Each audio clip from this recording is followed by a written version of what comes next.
The pounding came again, hard enough to rattle the thin panes of glass in Eleanor's front window.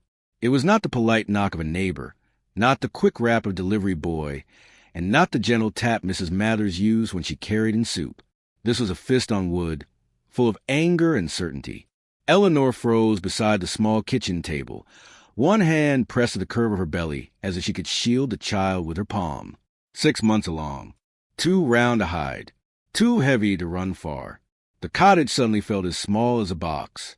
Eleanor, the voice cut through the door like a blade, deep, commanding, familiar in the most dangerous way.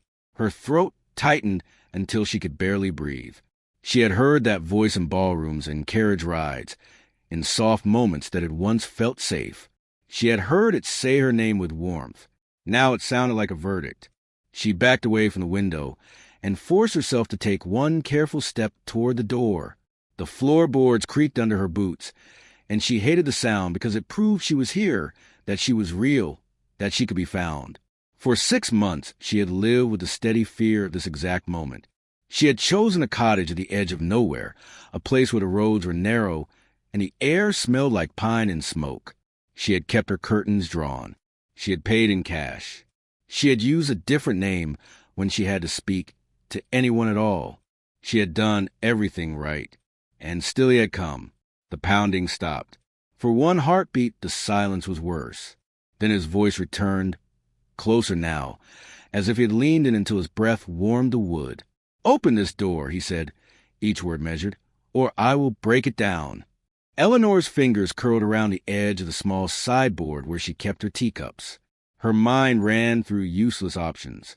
She could pretend she was not here, but he would not leave, not this man. She could call for help, but the nearest neighbor was half a mile away, and she would rather face a storm in the village seeing a duke on her doorstep. She could try to flee through the back, but the winter ground was hard and slick, and she could not outrun a determined man with a horse waiting outside.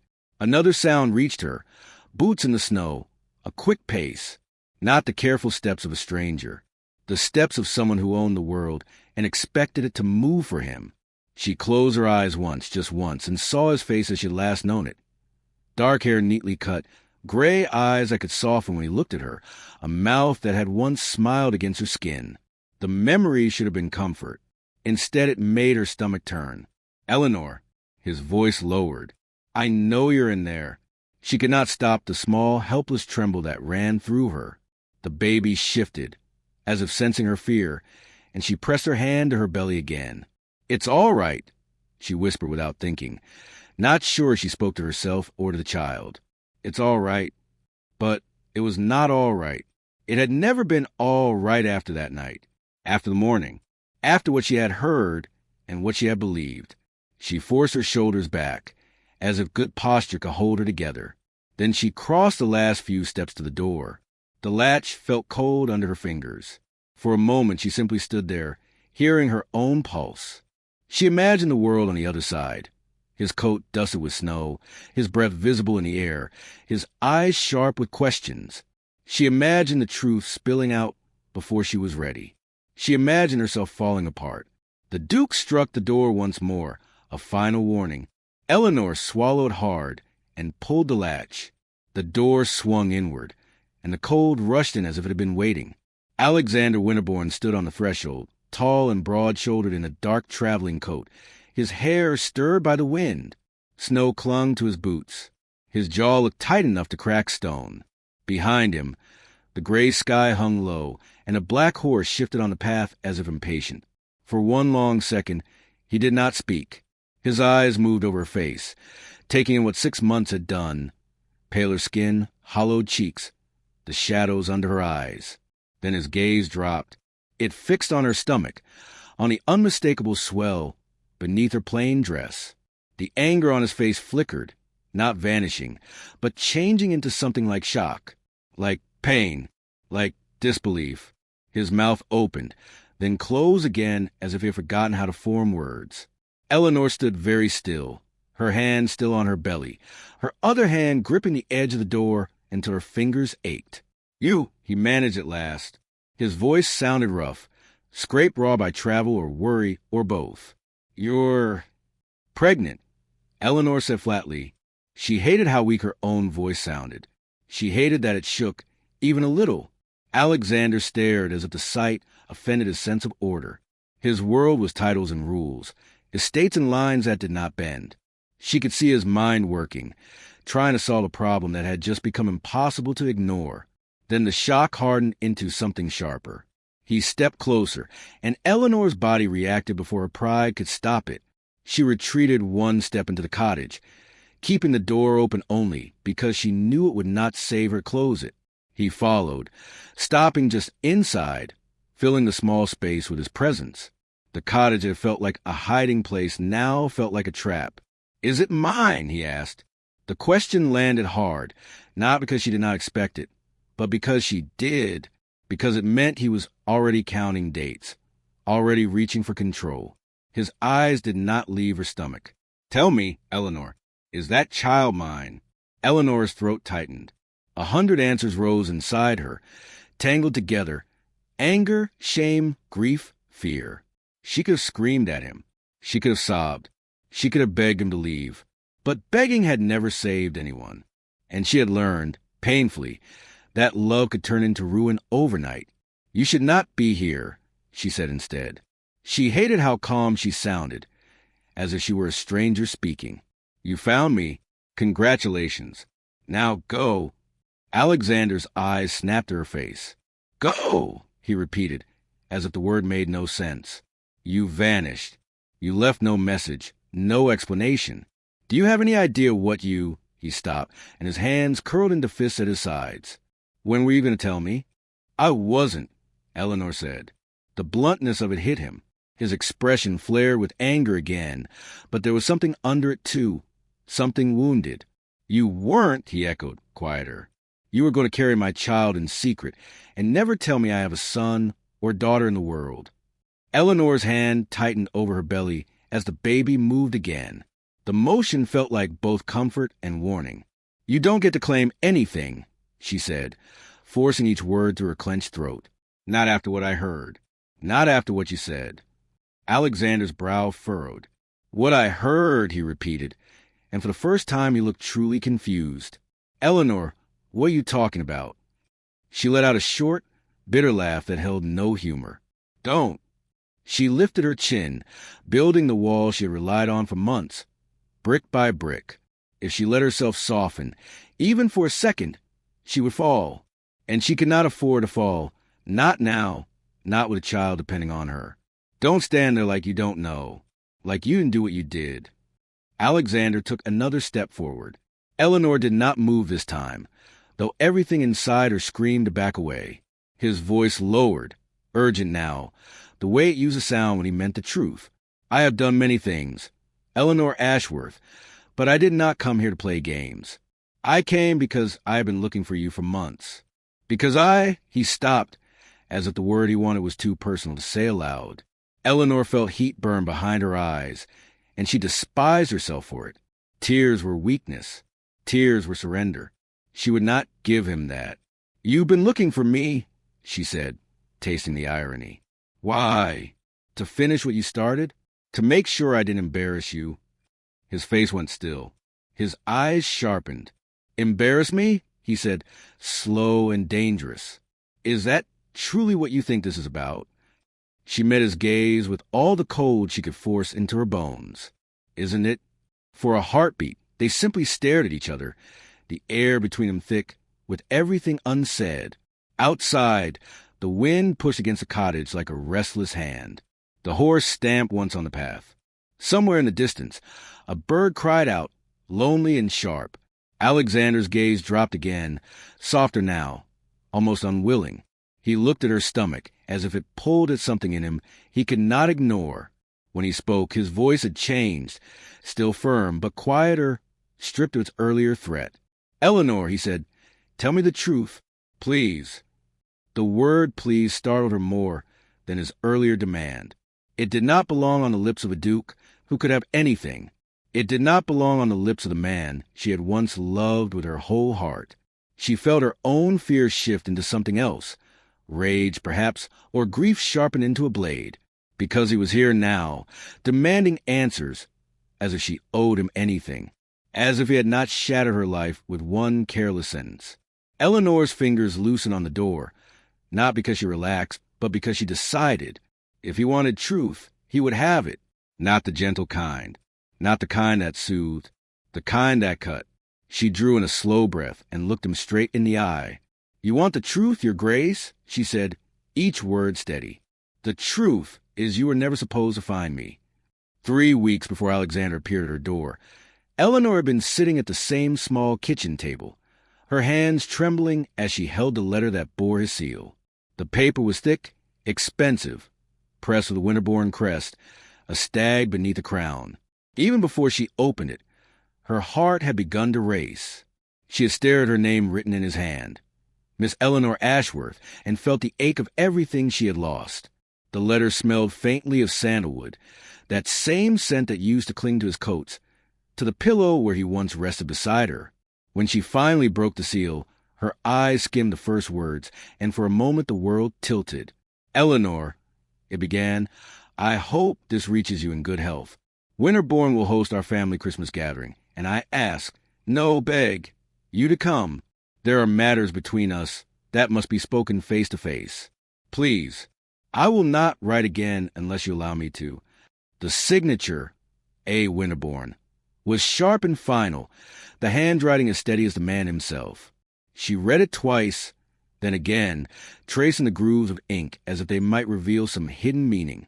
It was the first time she had seen his name in months, and it felt like a wound reopened. Eleanor set the letter down, pressed her hands over her face, and tried to breathe.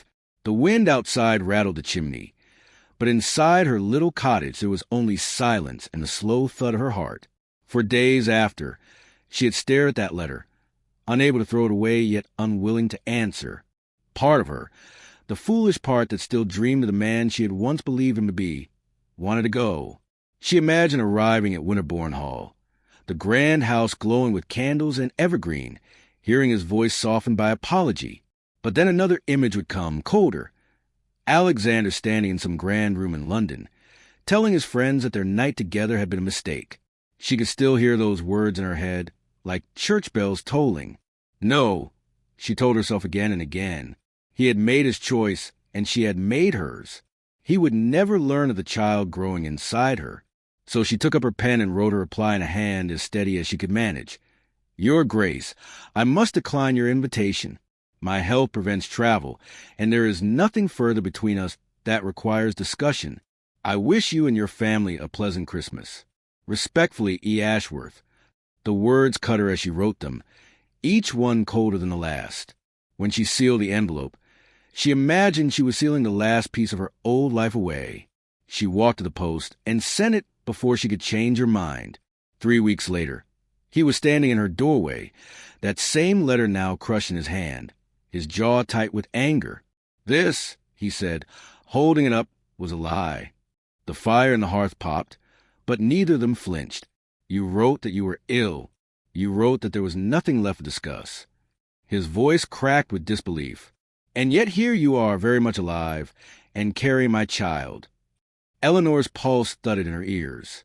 "I told you to leave." "After this?" he demanded, shaking the letter.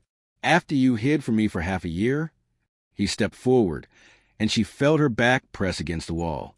"You think I didn't search for you? That I didn't ride through half of England trying to find where you'd gone?" His voice was harsh, but underneath it she heard something else. Hurt, maybe even desperation. "You left me, Eleanor. You left without a word." "After what, Your Grace?" She shot back, the words rising before she could stop them. "After you ruined me?" The silence that followed was like ice cracking on a lake. His eyes widened, the fury draining away to something more complicated. "Ruined you?" he repeated, almost whispering the words. "Is that what you think I did?" Her throat ached, but she forced herself to keep her chin high. "What else should I think? One night you swore you loved me. The next morning you told your friends I was a mistake."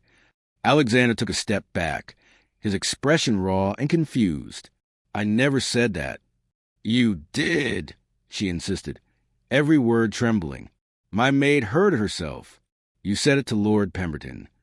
He stared at her, as if she had spoken nonsense. "Lord Pemberton?" His voice was barely more than breath. "Eleanor, you can't possibly don't," she interrupted sharply, cut him off before the pleading in his tone could reach her. "Don't pretend you don't remember. I heard enough to know exactly what I was to you." Alexander's mouth opened, but no sound came out. His hand, still holding the letter, slowly lowered until it hung at his side. The firelight flickered over his face, throwing shadows across his cheekbones.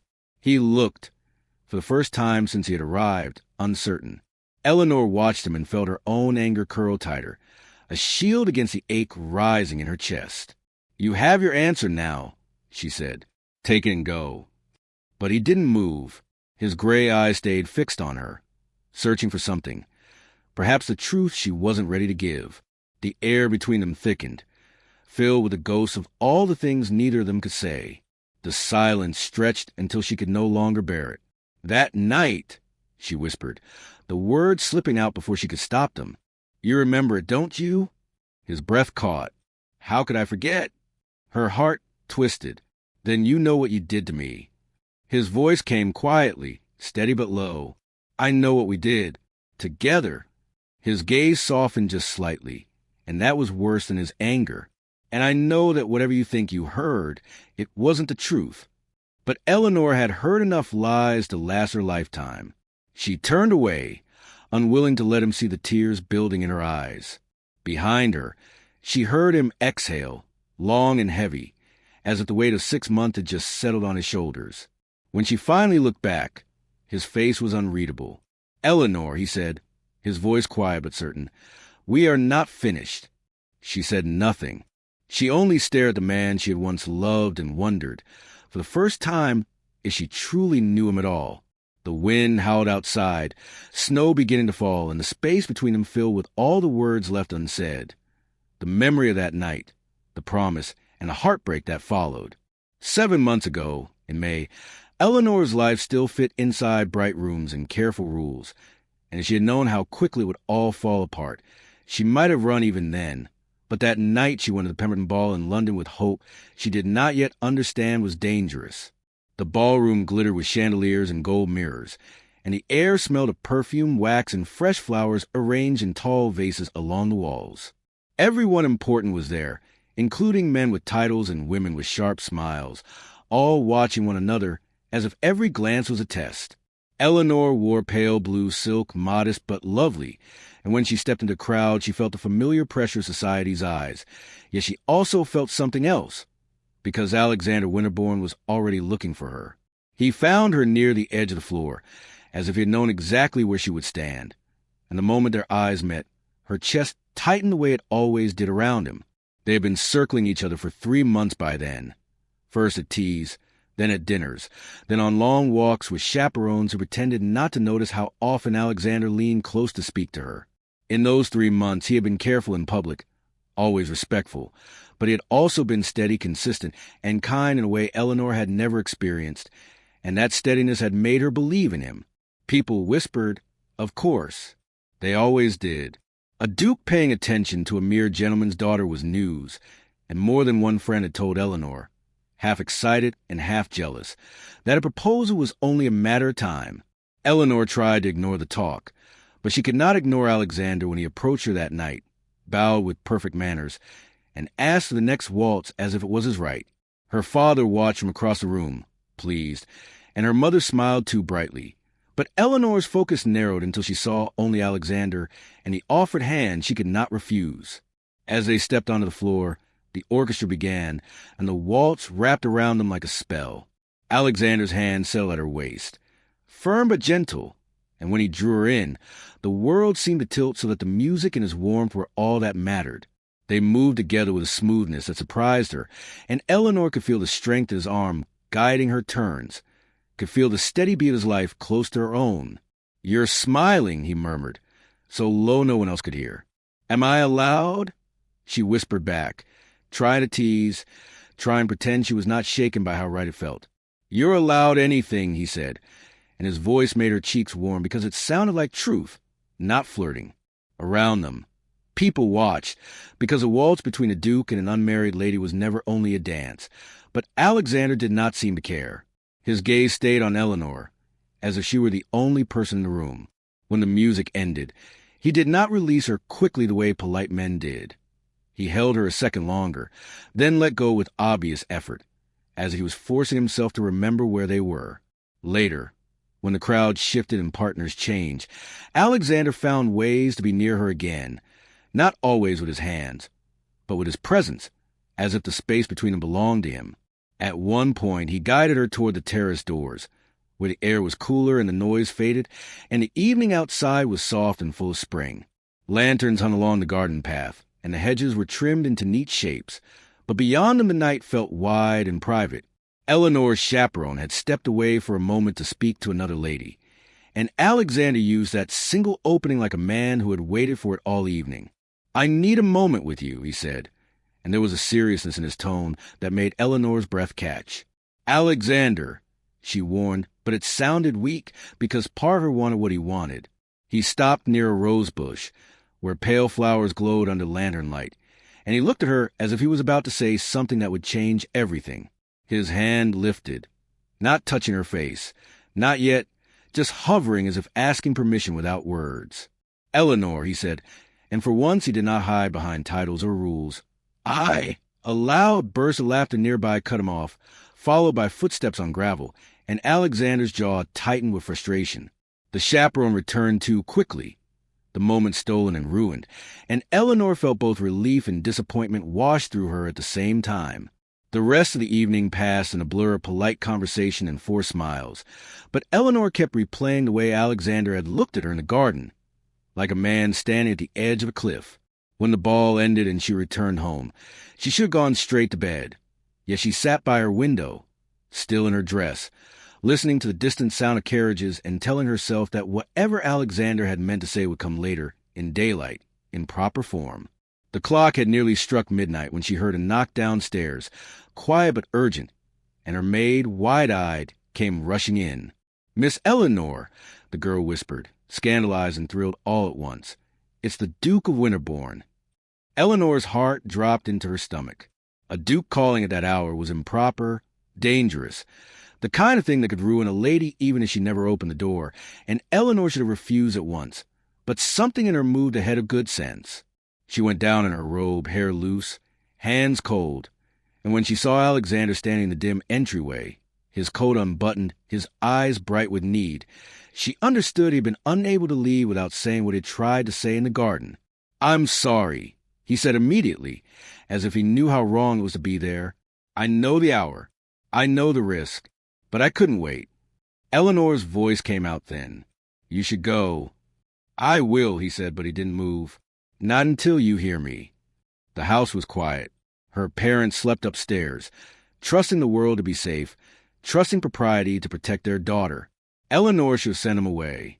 Instead, she stood there, facing him, feeling the pull between fear and longing like a rope around her ribs. Alexander stepped closer, careful now, as if he would stop if she asked, and when he reached for her hand, he did it slowly, giving her every chance to refuse. Eleanor did not refuse. His fingers wrapped around hers, warm and steady, and the touch made her chest ache because it felt like coming home. "I have tried to do this properly," he said, voice rough with emotion. "I have tried to be patient.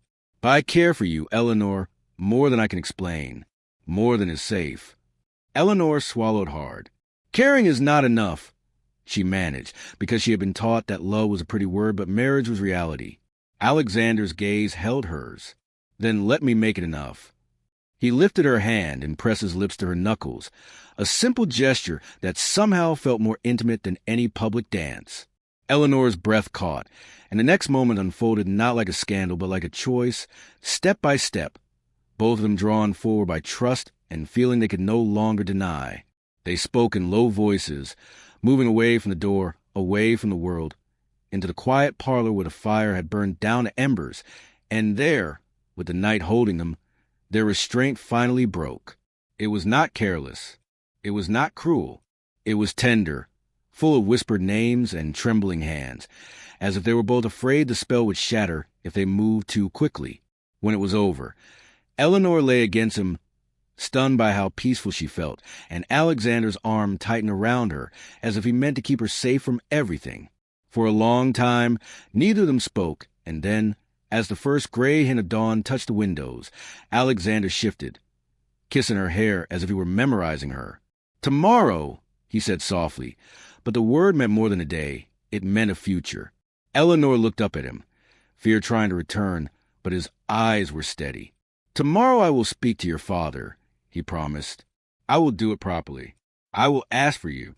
Marry me, Eleanor." Her heart stuttered. She wanted to say yes with her whole body, with her whole life, and she did, whisper it like a prayer. Alexander exhaled, as if he had been holding his breath for months, then rose and began to dress, his movements careful now, responsibilities settling over him. At the door he paused, turning back one last time, his face lit by the early light. "Sleep," he told her gently. "When I return, everything will be set right." Eleanor watched him leave, watched the dawn brighten, and believed, truly believed, that the hardest part was behind them. Eleanor woke late the next morning with sunlight on her pillow and a foolish, floating happiness in her chest, the kind that makes the world seem softer and more forgiving than it really is. And for a few precious minutes she lay still, remembering Alexander's warmth, his voice at dawn, the certainty in his promise that he would return to make everything right. She even smiled into the quiet, pressing her fingers to her lips as if she could still feel where he had kissed her. In her mind, she saw him arriving at her father's study, formal and controlled, asking for her hand with all the proper words, and she imagined her father's proud acceptance, her mother's relieved tears, society's whispers turning from judgment to admiration. It felt like the beginning of the life Eleanor had secretly wanted but never believed she could have. She rang for her maid with a lightness she had not felt in years, and when the girl, Lucy, entered, Eleanor expected harmless chatter about gowns and breakfast. Instead, Lucy's face was pale, her eyes too wide, and she shut the door behind her with a careful hand, as if afraid the walls might listen. "Miss," Lucy whispered, and Eleanor's smile faded at once. "What is it?" Eleanor asked, sitting up, pulling the sheet tighter though the room was warm. Lucy swallowed, twisting her apron between her fingers. "I didn't mean to listen," she said quickly. "I truly didn't. But I was in the corridor early, bringing linens, and the gentlemen were speaking downstairs." Eleanor's stomach tightened, a small warning she did not yet understand. "What gentlemen?" she asked, though something in her already knew. Lucy hesitated. "His Grace," she said, almost afraid to name him, "and Lord Pemberton." The name hit Eleanor like cold water. Lord Pemberton, host of the ball, a man with too many friends, too many rooms in his house, too much power to spread gossip like fire through dry grass. Eleanor's throat went dry. "Why would they be here?" she asked, and her voice sounded too thin, too hopeful. Lucy's eyes darted away. "They were in the front room. I only heard a few words as I passed, but—" She stopped, and her silence was worse than any answer. "Lucy," Eleanor said sharply, fear rising, "tell me." Lucy's hands clenched. "His Grace sounded angry," she whispered. "Not at you, miss. Just angry, like he was trying to make a point." And Lord Pemberton laughed, like it was all some joke. Eleanor's heart began to beat too fast. What did Alexander say? The question came out as a plea, and Eleanor hated that she had already begun to beg. Lucy's mouth trembled. He said last night was a mistake," she blurted, words rushing out as if she could not hold them inside. Eleanor went completely still. The room seemed to sharpen around her, every detail too clear. The sunlight on the floor, the faint smell of soap on Lucy's sleeves, the tick of the clock on the mantel. "A mistake," Eleanor repeated, and the sound of her own voice did not feel like it belonged to her. Lucy nodded quickly, tears forming. "I'm sorry, miss. I'm sorry." And then he said, Eleanor's fingers dug into the bedding. "He said what?" Lucy swallowed hard. "He said he could not marry you," she whispered, and then, as if trying to soften it, she added, "Maybe he meant something else. Maybe I—" But Eleanor could no longer hear Lucy's excuses, because her mind had already filled with the worst possible meaning. The word slammed into her chest, heavy and final, and everything from the night before, his kisses, his promise, his tenderness, turned in an instant into something humiliating. She saw herself through society's eyes, a foolish girl who believed a powerful man's pretty words, a girl who opened her door to him at midnight, a girl who gave him everything and would be left with nothing but shame. Heat rushed to her face, then drained away so fast she felt dizzy. "You're sure?" she said. It was not a question. It was desperation clawing for any weak spot in the story. Lucy nodded again, crying now. "I heard it, miss." Clear as day. Eleanor's vision blurred. She gripped the edge of the mattress as if it might anchor her to the world. She wanted to scream, but her throat would not open. She wanted to run to the front room and confront him, but pride and terror held her frozen, because if she went downstairs and he looked at her with cold regret, if he confirmed it, she would break in a way she might never recover from. And if Lord Pemberton saw her, he would carry the story into every club and ballroom in London by nightfall. Eleanor's mind moved with sudden, sharp clarity, the kind that comes in disaster. There was only one way to survive. She would disappear before the damage became public, before the whispers could grow teeth. She forced herself out of bed, hands shaking, and began to dress with quick, jerky movements. "Miss," Lucy sobbed. "What are you doing?" Eleanor's voice came out flat, stripped of softness. "Packing," she said. She crossed her wardrobe and pulled out her plainest dresses, the ones she could travel in without drawing attention. "You can't," Lucy cried. "Your mother, your father—" "If they find out," Eleanor cut in, and her own words tasted like iron, "they will never look at me the same again." Lucy tried to reach for her, but Eleanor stepped back, her whole body buzzing with panic. She shoved clothing into a small trunk, then stopped, staring at her reflection in the mirror, hair loose, cheeks flushed, eyes too bright. She looked like a girl who believed in love. She hated that girl. She pinned her hair up roughly, wiped her face, and forced herself to breathe. Downstairs, she could hear faint voices. Two men, one amused, one sharp, and the sound made her stomach twist. She imagined Alexander's face, not tender now but dismissive, and it burned so badly she thought she might be sick. Within minutes she was dressed, cloak on, bonnet tied, a small bag in her hand. Lucy hovered, terrified. "Where will you go?" she whispered. Eleanor paused at the bedroom door, one hand on the frame as if she needed support. "Anywhere he isn't," she said. She slipped down the servants' staircase, avoiding the front hall, avoiding every place where she might be seen. And when she reached the back door, she hesitated only once, listening for footsteps. None came. She stepped out into the bright morning, as if stepping out of her own life. A hired carriage waited nearby. She had the sense to arrange it quickly, quietly, and she climbed in without looking back. As the wheels began to roll, Eleanor pressed her forehead against the cold glass and finally let one silent tear fall. By the time Alexander returned later that day, by the time he came, properly dressed, properly determined, ready to ask her father for a hand, Eleanor Ashworth was already gone, swallowed by distance and fear, leaving behind only an empty house and a stunned family demanding answers no one could give. In the present, in the cramped cottage far from London, Eleanor lifted her chin at Alexander's furious disbelief and forced the words out like a weapon, because she had carried them for months, sharp and heavy. "I heard you," she said, her voice shaking despite her effort. "I heard you tell Lord Pemberton that betting me was a mistake." Alexander stood as if struck, the color draining from his face, his eyes fixed on Eleanor's, as though he were trying to make sense of a language he had never learned. "I never said that," he said at last, his voice unsteady, almost pleading, and the crack in it made her stomach twist, though she forced herself not to show it. "Eleanor, listen to me. I would never—" "Don't lie to me again," she interrupted sharply, her voice brittle as glass. "My maid heard you. You told Lord Pemberton you couldn't marry me." "Your maid was mistaken," he said, stepping forward, one hand lifting as if to reach her, then stopping midway, aware of how easily she might retreat. "That morning, yes, I spoke with Pemberton, but not about you." His words came faster now, urgent, driven by a need to make her understand. "He came to me before breakfast, raving about his brother's foolish affair with a woman his family would not approve of. He said he feared scandal. I told him that if the man loved her, he should marry her. Family expectations be damned. Those were my exact words. Eleanor, not that I could not marry you. God, I meant the opposite. But Eleanor shook her head, refusing to let the sudden light of hope take hold. Do you expect me to believe that, after all this time?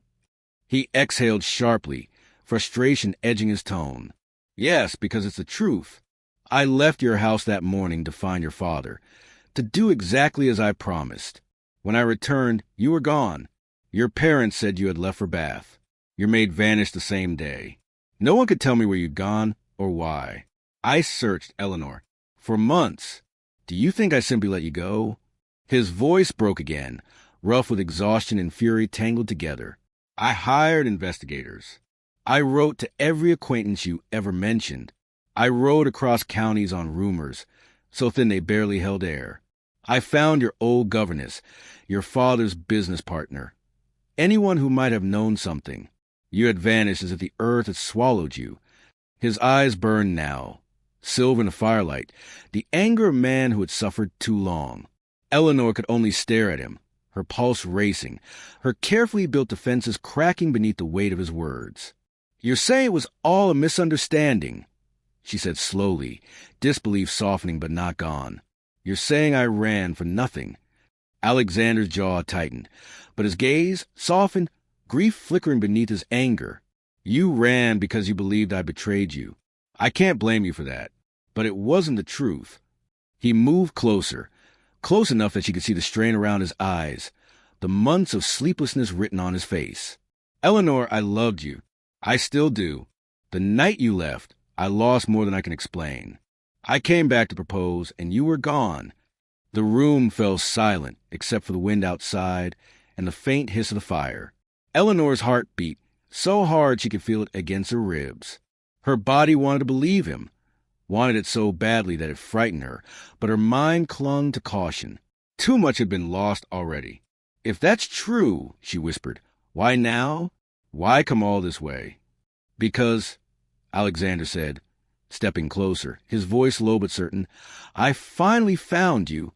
His gaze fell to her stomach again, and when he spoke his tone changed, not softer, but deeper, reverent and fierce all at once. And because this child is mine.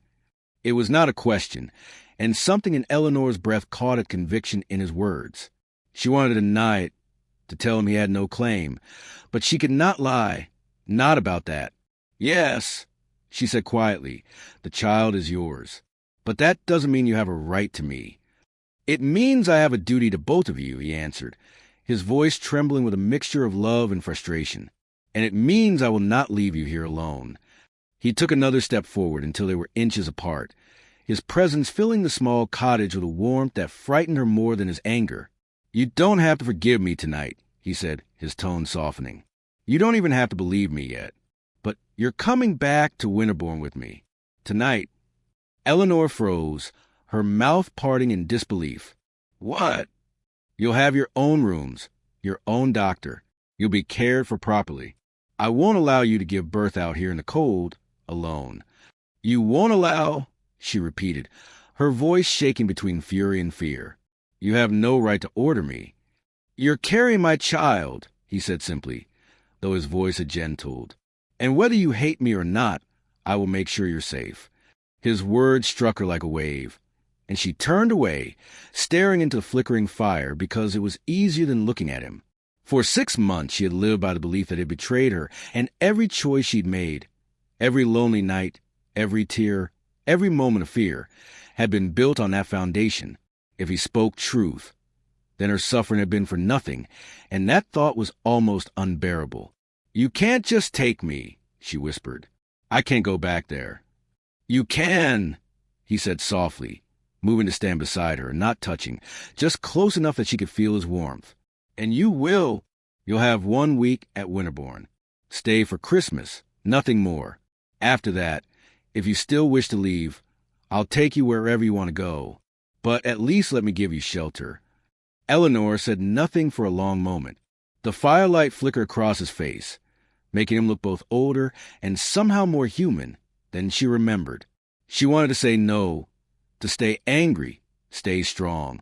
But her strength was waning, her body heavy with the child and the exhaustion of too many battles. When she finally spoke, her voice was low and tired. 1 week, she said. Alexander nodded once, the tightness in his shoulders easing just slightly. 1 week, he agreed, though his eyes said he would never let her go again. Alexander's face changed as if Eleanor had struck him, not with a hand but with a truth he could not recognize, and for a moment he simply stared, his eyes wide and furious all at once, as though he could not decide whether to demand proof or beg her to take it back. "I never said that," he said, voice low and dangerous, each word measured as if holding back something violent, not toward her, but toward the idea of what she believed. "I would never," he broke off, jaw flexing, then stepped closer until the space between them felt too small to breathe. "Eleanor, look at me. I would never call you a mistake." She felt her own anger rise like a shield, because if she let herself consider he might be telling the truth, then she would have to face what her choice had cost them both, and that was a cliff she was not ready to step off. "Then explain it," she snapped, forcing the cold into her voice. "Explain why my maid heard you say it. Explain why you told Lord Pemberton you could not marry me." Alexander ran a hand through his hair, a rare sign of agitation from a man trained to control every expression, and he let out a harsh breath.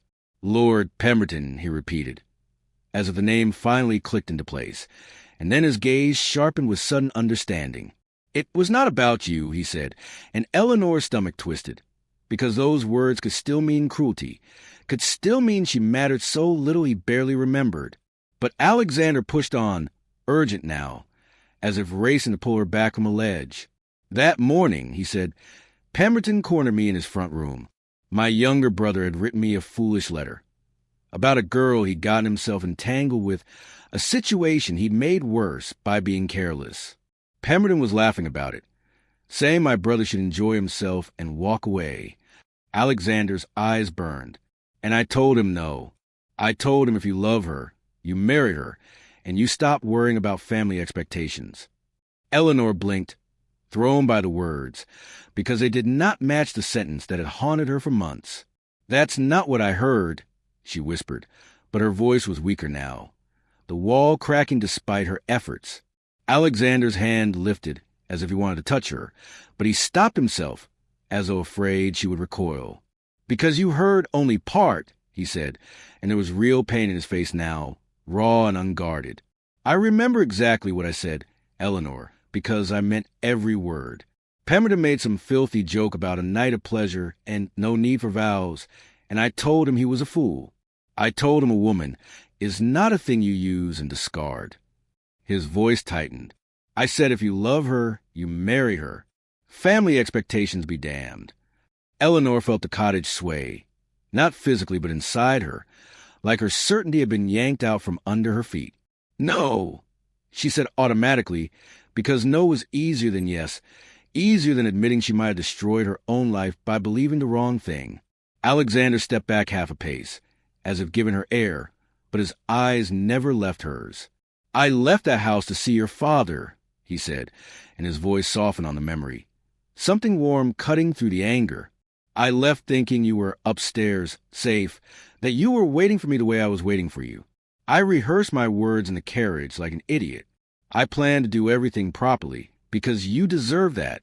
His throat moved as he swallowed. "When I arrived at your home, your mother was in tears. Your father looked ready to kill me, and you were gone." Eleanor's fingers tightened over her belly as the baby shifted again, a small reminder of time passing, of consequences made flesh. Alexander's gaze dropped to that movement, and his expression changed, something like awe, like grief, like fierce ownership all mixed together. When he looked back up, his eyes were wet, though no tears fell. "Do you know what it's like," he asked, voice rough, "to realize the woman you love has vanished and no one will tell you where she went?" Eleanor's chest hurt. She tried to speak, but nothing came out. Alexander exhaled, a shaky breath. "I searched," he said simply. "Not for a week, not for a month, for 7 months. His mouth tightened as if the words tasted bitter. "I hired investigators. I rode to places I'd never heard of. I followed false leads and cruel jokes and men who thought it was amusing to take my money and give me lies. I went to your aunt's home in Kent. I went to your cousin's estate in Devon. I went to every friend you ever mentioned, every shop you favored, every church you might have sought comfort in. I stood in the rain outside your father's house because I could not accept that you were simply gone. Eleanor's eyes stung. She looked away, but it was too late. Her body had already betrayed her with the tremor in her breath. "Why?" she forced out, and a single word held everything. Disbelief, fear, and the thin, dangerous thread of hope she had tried to cut. Alexander stared at her as if the answer was obvious, as if it had been obvious all along. "Because I loved you," he said, plain and certain, no polish, no pride. "I loved you then. I love you now." He took a small step closer, slow enough that she could stop him if she wanted. And when he spoke again, his voice was steadier, colder with resolve. "And that child," he said, eyes flicking once more to her belly, "is mine." Eleanor's heart jumped. "You can't know that," she said, clinging to anything that kept her in control. Alexander's jaw set. "I can," he replied, and the certainty in his tone made her stomach twist. "Because there is no other man. Because I know you, Eleanor. Because I know the dates." He paused and added softer, "Because I felt at the moment I saw you." Eleanor's throat worked, but she could not swallow down the rush of emotion, relief and terror colliding until she felt dizzy. Alexander's expression hardened, not with cruelty but with decision. "You have been alone long enough," he said. "You have punished yourself long enough for a misunderstanding." Eleanor flinched at that word, because it made her months of fear sound small and foolish, and yet she could feel the truth of it pressing in on her from all sides. "I'm not going anywhere with you," she said automatically, but the protest sounded weaker than she meant it to. Alexander's gaze held hers, unblinking. "You are," he said, and his voice left no room for argument. "You are coming back to Winterbourne with me. Tonight." Eleanor's first instinct was to refuse simply because he had ordered it, because the tone in Alexander's voice dragged her back to the world where dukes decided and everyone else obeyed, and she had spent 6 months building a life where no one could command her again. "No," she said, firm enough to sound brave even as her hands shook. "I'm not your property, your grace. I won't be marched into your carriage like a prisoner." Alexander's eyes tightened, but he did not raise his voice. If anything, that calm made him more intimidating, because it meant he was in control. "Then don't go as a prisoner," he said. "Go as the mother of my child, as a woman I intend to protect." Eleanor gave a short, bitter laugh. "Protect?" she repeated. "You think I need you now?" The words tasted like pride and fear mixed together. "I survived without you. I built a life without you." Alexander's gaze moved over the cottage. Its small hearth, the plain furniture, the patched rug by the door, and something like guilt flickered across his face. "You survived," he said quietly, "and I am ashamed you had to." That answer threw Eleanor off balance, because she had expected anger, not shame. She tried to regain her footing. "I won't marry you out of obligation," she said, forcing the sentence out before her resolve could weaken. "Not because society demands it. Not because you found me and decided you must fix a problem." Alexander's expression sharpened, but not in offense, more like determination. "Good," he said, "because I am not offering you obligation." Eleanor's breath caught, and he stepped closer, lowering his voice as if he did not want the walls to hear. "I am offering you the truth," he said. "I never stopped loving you. I did not wake up one morning and decide you were inconvenient. I woke up every morning for months with your name in my mouth like a prayer." Eleanor felt heat rise in her eyes, and she hated it. "Stop," she whispered, because his words were dangerous. Dangerous because they sounded real. Alexander held her gaze. "I will not stop," he said, "until you understand that the story you've been living in your head is wrong." Eleanor's lips pressed into a hard line. "Even if I believed you," she said, voice shaking despite her effort. "You think I could just walk into your home at Christmas with a scandal on my body?" Alexander's jaw clenched. "You think my family will shame you?" he asked. Eleanor didn't answer, because the fear was too deep to name. At that moment, a soft voice came from behind her. "Miss Eleanor," Mrs. Mathers said, stepping into the doorway from the back room, wiping her hands on her apron. She was older, sturdy, the kind of woman who had seen real hardship and did not frighten easily. Her eyes flicked Alexander, and there was recognition there too, but she did not curtsy or gasp. She only sighed as if she'd been expecting trouble to arrive in a fine coat. "This is enough," she said plainly. "You're both shaking the air like a thunderstorm, and she needs rest."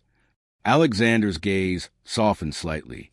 "Mrs. Mathers," he said, as if he respected her, and Eleanor hated that he could charm even the woman who had kept her alive these past months. Mrs. Mathers lifted her chin. "If you're here to drag her out in the snow tonight, you can forget it," she said. "She's 6 months along. Her ankles swell by afternoon. She gets pains in her back. She needs food and warmth, not shouting." Eleanor's throat tightened with gratitude and embarrassment, because she did not want Alexander to hear how fragile she sometimes felt. Alexander's expression shifted again, and he nodded once, controlled. "You are right," he said. Then he looked at Eleanor. "Not tonight," he conceded, and Eleanor felt a sudden, guilty relief. But he continued before she could take comfort. "Tomorrow morning." Eleanor's temper flared. "That is not a concession," she snapped. "That is simply moving your demand to a different hour." Alexander's mouth tightened. Then he exhaled slowly, as if forcing himself to negotiate rather than command. "Then let us make an agreement," he said. 1 week. Eleanor blinked, suspicious. 1 week at Winterbourne, he clarified. "For Christmas. You will be warm. You will have a doctor. You will have proper care. After the week ends, you may decide what you want." He paused, then added quieter, "I will not force you to marry me." Eleanor stared at him, searching for the trick, but his face was steady. "And if I choose to leave?" she asked. Alexander's eyes darkened with something like pain, but his voice stayed controlled. "Then I will let you leave," he said. "But you will not leave without knowing the full truth, and you will not leave without knowing my family has not condemned you." Mrs. Mathers made a soft sound, like approval. Eleanor's chest felt tight, because a week sounded like safety and danger at the same time. Winterbourne meant his world, his rules, his power, his family. But it also meant warmth and medical care, and, if he was telling the truth, maybe it meant not being alone anymore. Eleanor pressed a hand to her belly, thinking of the child, thinking of the nights she had cried into her pillow so Mrs. Mathers would not hear. 1 week, she repeated slowly, tasting the promise and the threat. Alexander nodded. 1 week, he confirmed, and I will bring a physician with us. We will travel carefully. No unnecessary speed. Eleanor almost laughed at the idea of a duke arranging comfort, like he could control even the weather, but she also felt a strange, quiet pull being cared for. "Fine," she said at last, the word stiff with pride. 1 week, but I am not promising anything else. Alexander's shoulders lowered, as if he had been holding tension in them for hours. "That is enough for now," he said. He turned toward the door, then hesitated and looked back, voice gentler than before. "Pack what you need," he said. "We leave at first light." The next morning came cold and pale, frost clinging to the cottage roof as if the world had been dusted in glass.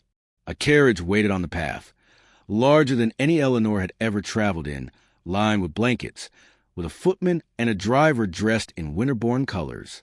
A doctor stood nearby, bundled in a heavy coat, his bag at his side. Alexander offered Eleanor his hand as she stepped down the cottage steps, and for a moment she considered refusing out of pride alone, but the ground was slick, and the baby's weight shifted her balance. So she accepted. His fingers closed around hers with steady warmth, and she hated how safe it felt. Inside the carriage, he arranged pillows behind her back without asking, then wrapped a blanket over her lap, as if it was the most natural thing in the world. The wheels began to roll, carrying her away from the only shelter she had known for months, and Eleanor stared out at the snowy trees, heart tight with fear of what awaited. Alexander sat across from her, watching her carefully, not like a captor, but like a man afraid she might vanish again. Hours passed as the countryside slid by in white and gray, and Eleanor tried not to soften, tried not to notice how he ordered stops so she could stretch, how he offered her water, how his gaze flicked to her face every time she shifted, as if measuring her comfort. Then, somewhere on a quiet road lined with bare branches, the baby moved hard, stronger than ever before, and Eleanor gasped, startled. Alexander's eyes snapped to her. "Are you all right?" he asked, alarmed. Eleanor swallowed, embarrassed. "It's just—" she began, and then the baby kicked again, unmistakable. Alexander leaned forward, hesitant, as if he did not dare to ask. Eleanor's pride wavered. Then she nodded once, small and reluctant. His hand moved slowly, carefully, settling on her belly through the blanket, as if he feared he might hurt her. For a heartbeat, nothing happened. Then the baby kicked again, solid and real, right beneath his palm. Alexander went perfectly still. His face softened in a way Eleanor had never seen. Like every hard edge in him melted at once. His breath caught, and his eyes shone as he whispered, almost to himself, "Hello." Eleanor's throat tightened, and despite every wall she had built, she felt something shift inside her, fragile and frightening. For the first time, Alexander was not only the man from her past. He was the father of the life she carried, and the look on his face made it impossible to pretend the child was only hers. By late afternoon, the sky had turned the color of pewter, and the snow that started as light flakes became a steady curtain that blurred the road ahead, forcing the driver to slow until the carriage crept along like it was wading through fog. Eleanor sat with her hands folded in her lap, trying not to show how the jostling made her back ache, while Alexander kept glancing toward the window, his jaw set tighter with every mile. The doctor had warned earlier that winter travel was risky for a woman in her condition, and now the warning felt less like caution and more like fate. When the wind rose and the carriage rocked, the driver finally called back that the road was no longer safe. Alexander leaned forward, lifted the curtain, and scanned the white landscape with a soldier's focus until he spotted a dark shape ahead. A country with a low roof heavy with snow and lanterns glowing like small, stubborn suns. "We stop," he said, not as a command this time, but as a decision made to protect her, and Eleanor found she did not argue. The inn smelled of damp wool, roast meat, and wood smoke, and the warmth hit Eleanor so hard her eyes briefly stung. A stout innkeeper hurried forward. Bowing the moment he recognized Alexander, and Eleanor felt that familiar dread twist inside her again. Being seen, being judged. But Alexander spoke in a tone that left no room for gossip. "2 rooms," he said firmly. "Adjoining, quiet, and send hot water and supper upstairs. She needs the rest." The innkeeper nodded too fast, eager please, and Eleanor hated how easily Alexander could move the world with a few words. They were shown up a narrow staircase, and when Eleanor slowed on the steps, Alexander's hand hovered at her elbow, not touching unless she needed it. That careful restraint should have made her feel less threatened, but instead it made her feel more exposed, because it reminded her he was trying, truly trying, to be honorable. The rooms were small, clean enough, with simple beds and a thin wall between them. A door in that wall connected the rooms, its latch clearly visible, an unspoken reminder of proximity and propriety. "I'll take the room on the right," Alexander said, voice steady. "You'll have the larger bed. If you need anything, you may knock or call through the door. I will not come in unless you ask." Eleanor nodded, swallowing down the strange mix of relief and disappointment that rose at the same time. The doctor checked her quickly, pronounced her tired but stable, and advised rest, warmth, and no unnecessary stress, casting a pointed look at Alexander as if daring him to argue. Supper arrived, broth, bread, tea, and Eleanor ate because she had to, not because she wanted to, her mind still spinning with the reality that she was stranded overnight with the man she had spent months trying to escape. When the doctor retired to his own room down the hall, the inn quieted except for the howl of wind outside and the occasional creak of the building settling under snow. Eleanor tried to lie down, but within minutes her lower back began to throb with a deep, stubborn ache that had been worsening as her pregnancy advanced. She shifted, then shifted again, but the pain only tightened, wrapping around her spine like a belt. She bit her lip, refusing to call for help, refusing to admit weakness, but the ache climbed until her eyes watered. Finally, she sat up, breathing through it, and without thinking she whispered, "Damn it!" into the dark. From the other side of the adjoining wall, she heard a faint movement, Then Alexander's voice, low and immediate. "Eleanor?" There was no irritation in it, only concern.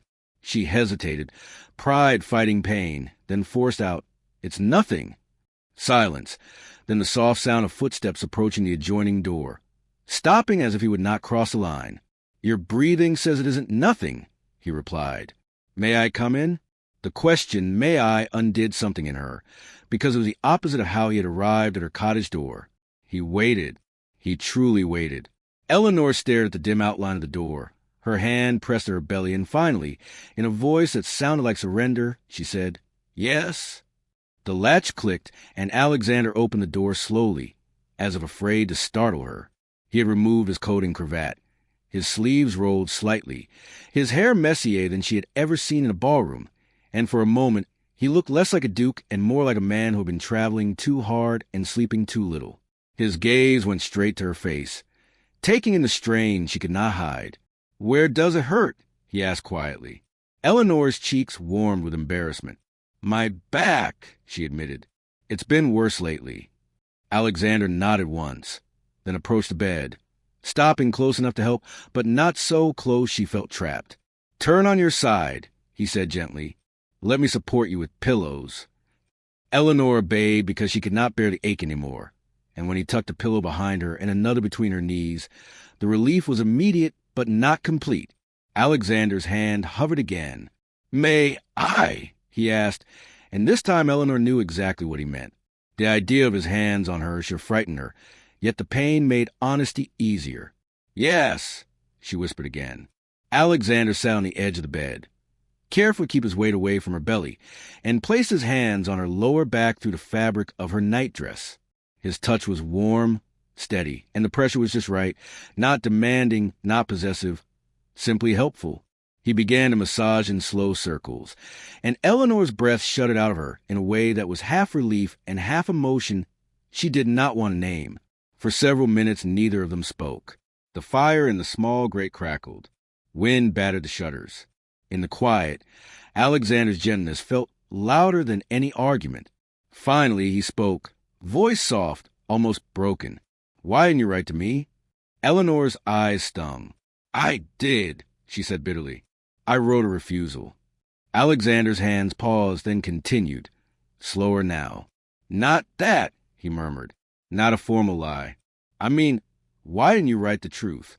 Even one line, even one word." Eleanor swallowed, staring at the wall, because looking at him was too dangerous. "Because I was ashamed," she said, and the confession tasted like rust. "Because I was proud. Because I was terrified. Take your pick." Alexander's hands moved with a tenderness that made her chest ache. "If you had written," he said, "I would have come. Instantly. Always." Eleanor let out a shaky breath, and without permission, a tear slipped down her temple into her hair. She wiped it quickly, angry at herself, but Alexander's voice lowered even further, the certainty in it absolute. "You were never alone in my mind," he said. "Not for a day." The words hit Eleanor harder than the pain had, because they offered what she wanted most and denied herself most, the possibility that she had been loved the entire time. The massage eased her back enough that her body finally softened, heavy with exhaustion, and Alexander withdrew his hands as if he had to force himself to stop touching her. He rose, hesitated by the door, and looked back. "Try to sleep?" he said. "I'll be right there." Eleanor nodded, unable to speak, and when he closed the adjoining door again, she lay in the dark listening to the storm and to the faint, reassuring sounds from the other room that proved he had not left. In the morning the snow had softened into a quiet blanket over the world, and the road was passable again. The carriage rolled forward slowly, and after hours of white fields and bare trees, a shape emerged in the distance. Massive stone walls, tall chimneys, and a sweep of land dotted with evergreens. Winterbourne Estate. Eleanor's stomach clenched as it grew larger with every turn of the wheels. Alexander watched her face, reading the fear she could not hide. "We're almost there," he said. "Steady." Eleanor's voice came out small, fragile in a way she hated. "What if they hate me?" Winterbourne Estate rose out of the winter landscape like something built to outlast time itself, a vast stretch of gray stone and tall windows, with smoke curling from chimneys and evergreen garlands draped along the gates. And as the carriage rolled up the long drive, Eleanor felt her heart beat her throat, because no matter what Alexander had promised, this place looked like the kind of world that crushed people who did not belong. Snow lay thick on the lawns, but the path had been cleared and lanterns lined the drive, their light warm against the cold, giving the whole approach the glow of a Christmas card Eleanor had once admired from a safe distance. Servants were already waiting under the covered entry, moving with quick purpose, and when the carriage stopped, the front doors opened as if the house itself had been holding its breath. Alexander stepped out first, then turned back toward Eleanor, offering his hand, and she hesitated only a second before taking it because the height of the step and the weight of her belly made pride impractical. His grip was steady, and he guided her down carefully, his attention on her footing rather than on the watching faces, which somehow made her feel less exposed. The air smelled of pine and smoke and something sweet drifting from the kitchen, and despite her fear, Eleanor felt the smallest pull of comfort at the warmth spilling out from the open doorway. "Welcome home, Your Grace," a butler said, bowing deeply, and Alexander answered with a nod that was polite but distracted, his gaze fixed on Eleanor as if she might bolt. Before she could gather herself, a woman swept forward from the entry hall, tall and straight-backed despite her age, her silver hair pinned neatly, and her eyes sharp enough to cut glass. Eleanor's stomach dropped, because she knew without being told that this was a Dowager Duchess Catherine, the kind of woman who could ruin a reputation with one look. Eleanor instinctively tried to draw away, to stand alone and accept whatever judgment came, but Alexander's hand tightened at her elbow, not forcing, just anchoring. "Mother," he said, his voice respectful but firm, and the dowager's gaze moved from him to Eleanor with a precision that made Eleanor feel as if every mistake she'd ever made was visible on her skin. The dowager paused, then her eyes dropped to Eleanor's belly, and Eleanor braced for disgust, for cold words, for the sharp edge of aristocratic shame. Instead, the dowager's expression softened in a way Eleanor did not expect, the severity shifting into something like concern. "You look exhausted," the dowager said, and her voice was calm, practical. "Come inside before you freeze." Eleanor blinked, unsure she had heard correctly. Alexander's sisters appeared behind the dowager, one older, one younger, both dressed in festive colors, both clearly curious, and Eleanor felt her face burn because she imagined what they must be thinking. The elder, Victoria, stepped forward first, her smile gentle rather than sly.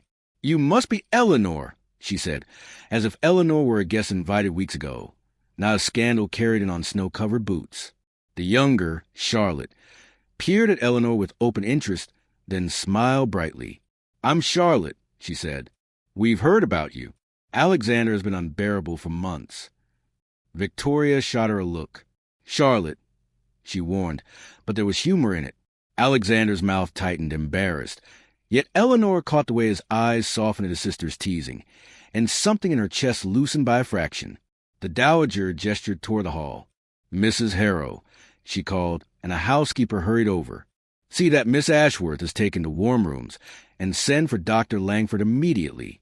I want him to examine her and ensure travel has not harmed her." Eleanor's throat tightened. No one had asked if she deserved care. They were simply giving it. She followed them into the grand hall, and the heat wrapped around her like a blanket. The interior was even more overwhelming than the outside. High ceilings, polished floors, garlands on banisters, a towering Christmas tree decorated with candles and ribbons, and the faint sound of distant laughter and music echoing from somewhere deeper in the house. Eleanor felt like a small, plain figure dropped into a painting of wealth and tradition, and she expected at any moment for someone to notice she did not match the frame. But the servants moved around her as if her comfort was their only concern, taking her cloak, offering warm cider, guiding her carefully through the space so she would not slip. Alexander stayed close, his hand occasionally brushing her sleeve as if to reassure her he was still there, and Eleanor hated how much she needed that reassurance. Dr. Langford arrived quickly, an older man with kind eyes who treated Eleanor with the calm professionalism of someone who had delivered half the county's children, and after a brief examination, he declared her tired but well, advising rest, light meals, and no stress, words that made Eleanor almost laugh because stress felt like the air she breathed. "She will need quiet," the doctor told Alexander firmly, and Alexander nodded like a chastened schoolboy, promising to comply.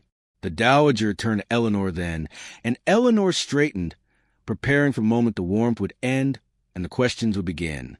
But the dowager only studied her a moment longer and said, "Christmas is not a time to punish people. It is a time to gather them in." Her gaze flicked to Alexander. "You should have brought her sooner."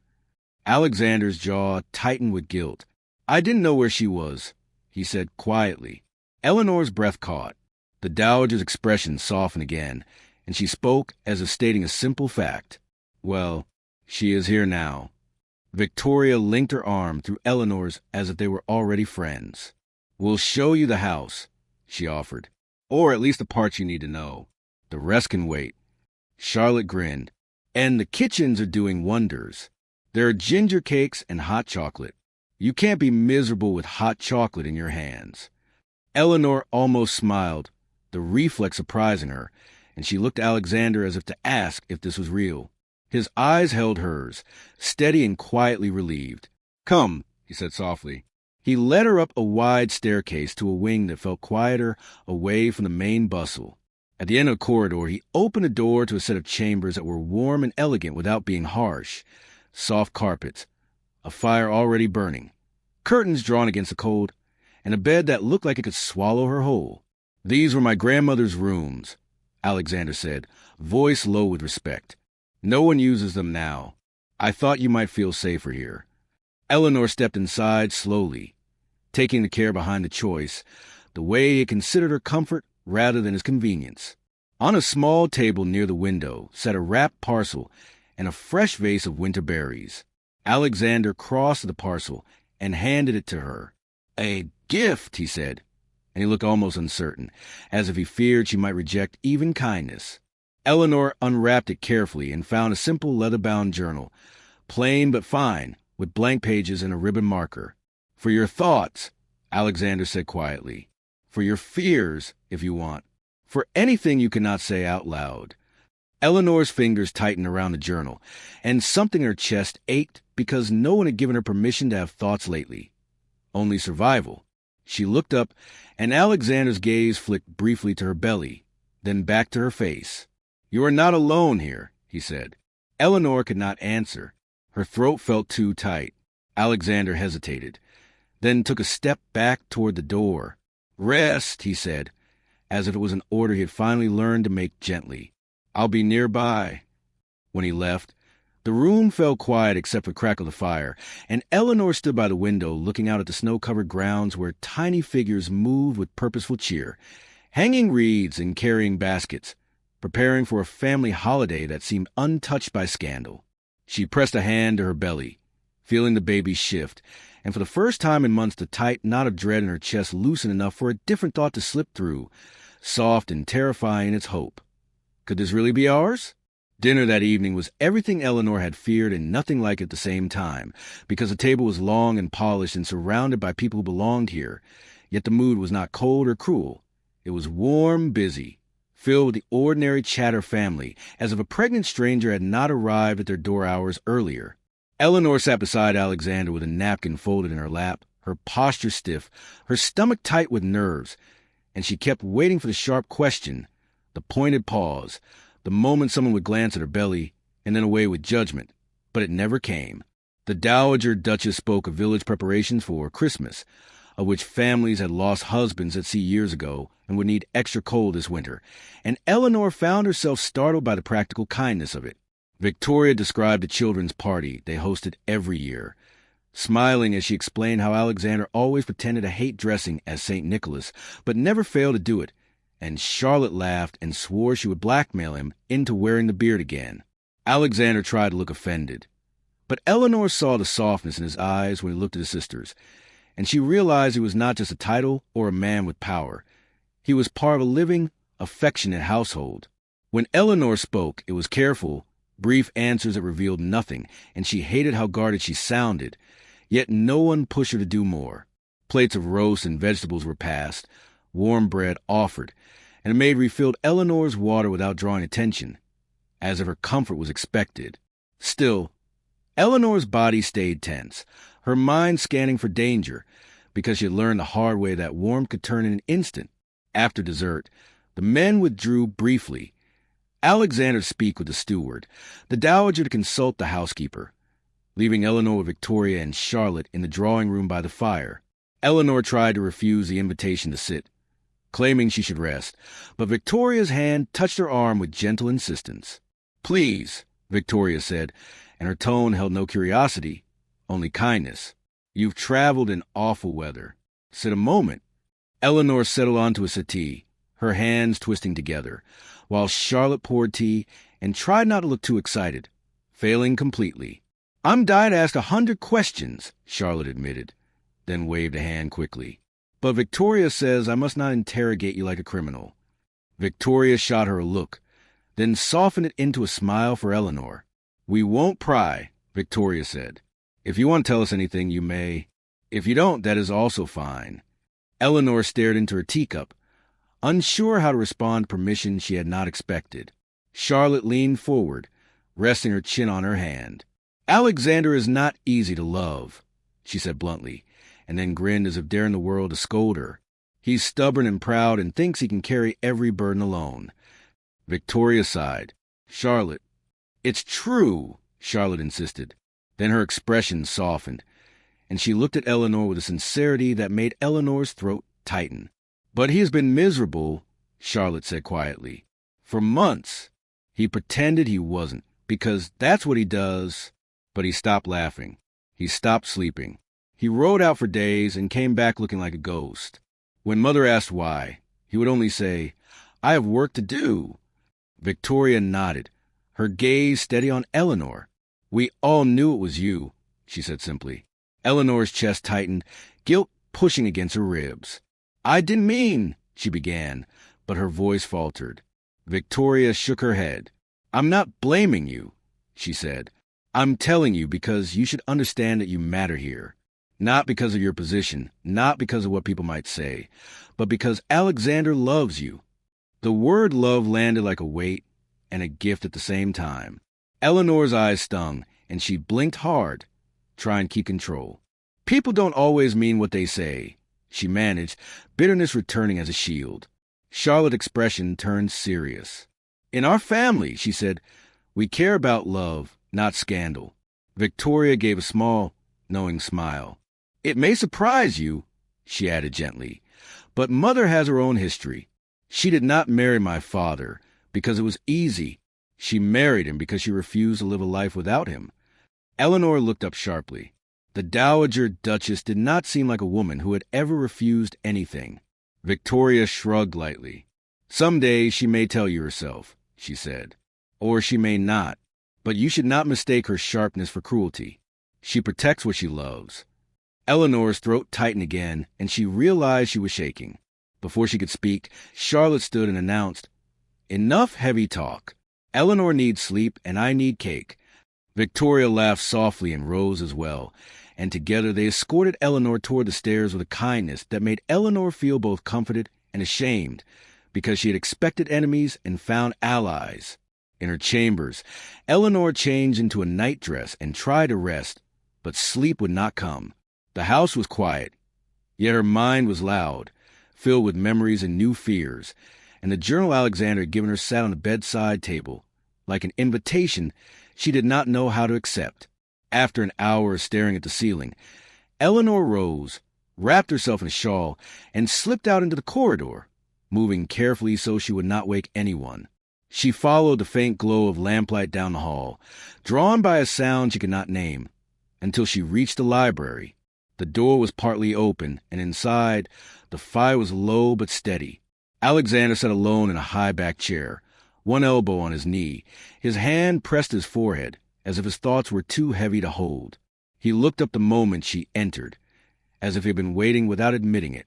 "You should be asleep," he said quietly, and there was no scolding, only concern. Eleanor stopped near the door, unsure whether to step closer. "I couldn't," she admitted. The truth felt raw. Alexander gestured toward a chair near the fire. "Come," he said. Eleanor hesitated, then sat, keeping a careful distance, her hands folded in her lap as if holding herself together. For a long moment, neither of them spoke. The library smelled of leather and old paper, and the silence felt different than the silence in her cottage. This one was not loneliness. It was space for truth. Finally, Alexander exhaled, slow and heavy, and looked at her with a tired honesty that made her heart hurt. "I nearly went mad," he said. Eleanor's breath caught. He continued, voice low, as if admitting something shameful.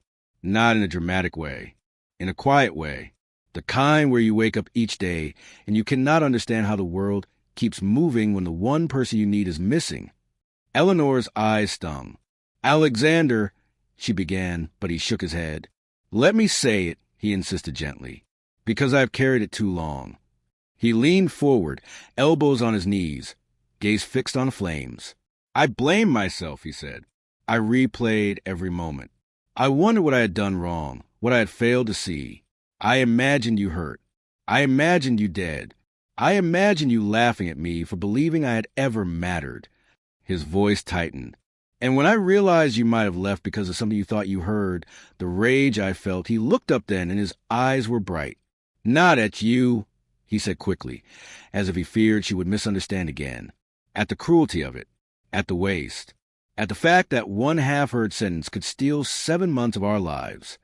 Eleanor's control finally began to slip. Her shoulders trembled, and she pressed a hand to her mouth, trying to hold back the sob that rose like a wave. Alexander watched her, pain and tenderness mixing in his face, and he spoke her name softly, like a plea. "Eleanor." Something in her broke. The walls she had built, coldness, distance, pride, cracked under the weight of everything she had carried alone. Tears spilled over, hot and relentless, and Eleanor shook with the force of them, humiliated and relieved at once.